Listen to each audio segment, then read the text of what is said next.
Depois que a gente entende qual é a cultura necessária para começar esse processo de montagem da nossa máquina de clientes, o próximo ponto que a gente tem que olhar é o framework Design, Build and Play.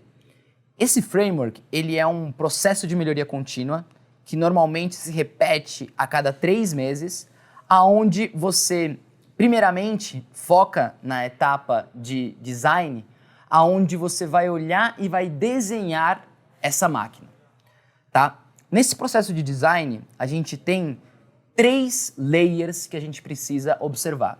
O primeiro layer é o design de clientes, onde a gente vai olhar para qual é o ICP desse cliente que a gente está desenhando, ou seja, esta máquina toda que vamos montar é para qual perfil de clientes? Qual é o seu perfil de cliente ideal? E temos várias maneiras de trabalhar esse perfil de cliente ideal que vamos falar nos próximos vídeos. O outro ponto que a gente tem que olhar quando a gente pensa no design do cliente é quais são as personas, quando a gente está falando de clientes B2B, que estão dentro desse ICP. Quando nós pensamos no perfil do cliente ideal, normalmente a gente está falando de um CNPJ. E quando a gente fala de personas, estamos olhando para as pessoas, os stakeholders que participam da jornada de compra e de consumo do nosso produto ou serviço e que estão dentro desse ICP. E além de olhar para ICP e para personas, nós vamos mapear toda a jornada de compra e de consumo desse nosso cliente.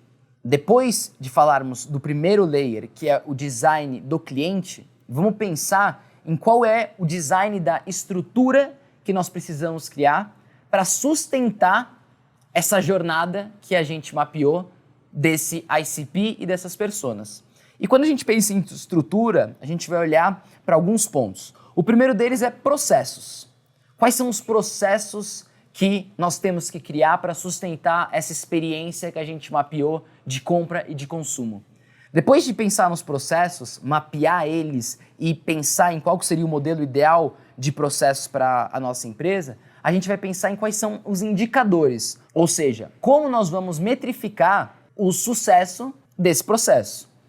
Depois de mapearmos e desenharmos o processo, os indicadores, nós vamos pensar no terceiro ponto, que é a tecnologia.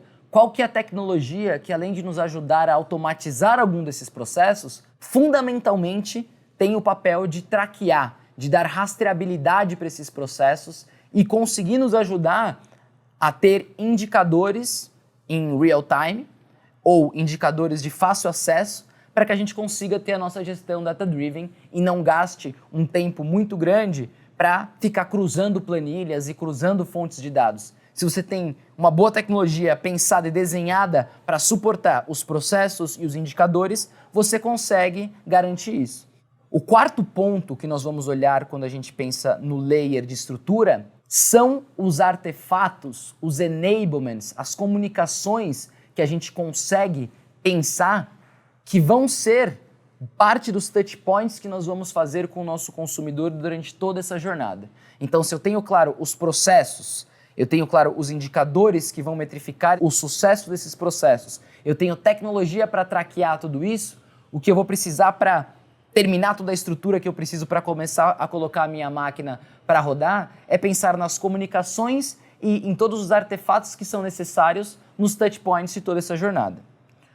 O terceiro layer que nós vamos falar no nosso próximo vídeo é o layer de estrutura do time. Então, agora que nós temos o desenho do nosso cliente ideal, o desenho da estrutura que nós vamos ter que ter para sustentar a jornada desse cliente e dessas pessoas ideais que mapeamos no primeiro layer, qual é o time que a gente precisa ter para realmente operacionalizar tudo isso? Esse é o assunto do nosso próximo vídeo.